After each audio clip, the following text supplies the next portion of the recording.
What if I told you scientists have discovered a way to manipulate our neurons and genes in our brain using ultrasound frequencies and have found a way to manipulate our genes to make proteins using electricity? Sounds like a sci-fi and sounds wild, right? I know, but let me take you down this rabbit hole.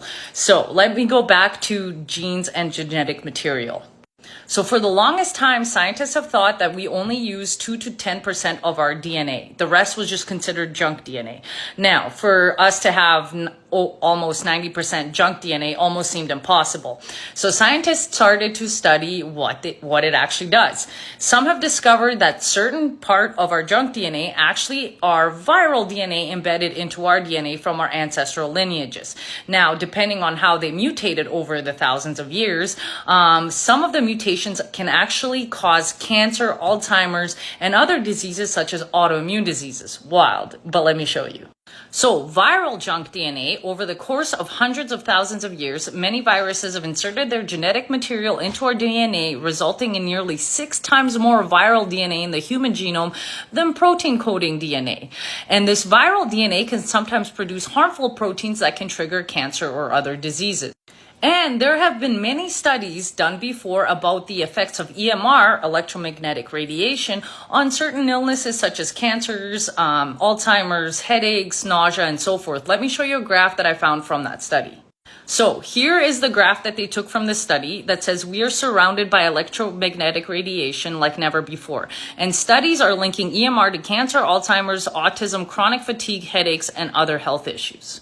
Now, these scientists and doctors were called quacks because there was absolutely no linkage between any of it until 2015, where sonogenetics comes into play. What is sonogenetics? It is the use of ultrasound frequency. Let me show you the definition of ultrasound frequency before I go on.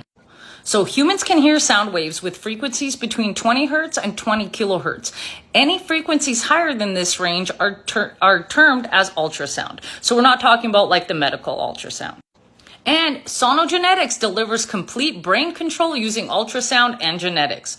This is where it gets wild. So they found that certain genes in our brain are actually frequency sensitive. And when you find that certain frequency, you can actually use it to penetrate the skull into the brain and activate neurons and genes in order to activate certain proteins to be made.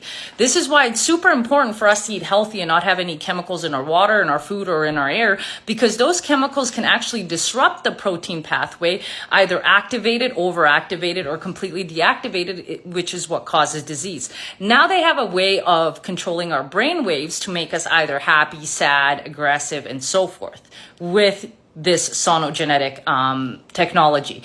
Now it gets even wilder because another scientist discovered that certain genes can be activated using electricity through wearing wearables. Let me show you that.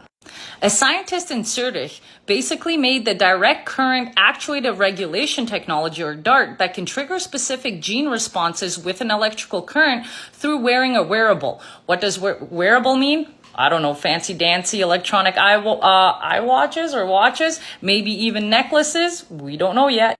Now, if they can actually do this to certain genes, the DART technology was invented for basically people with diabetes and insulin deficiencies.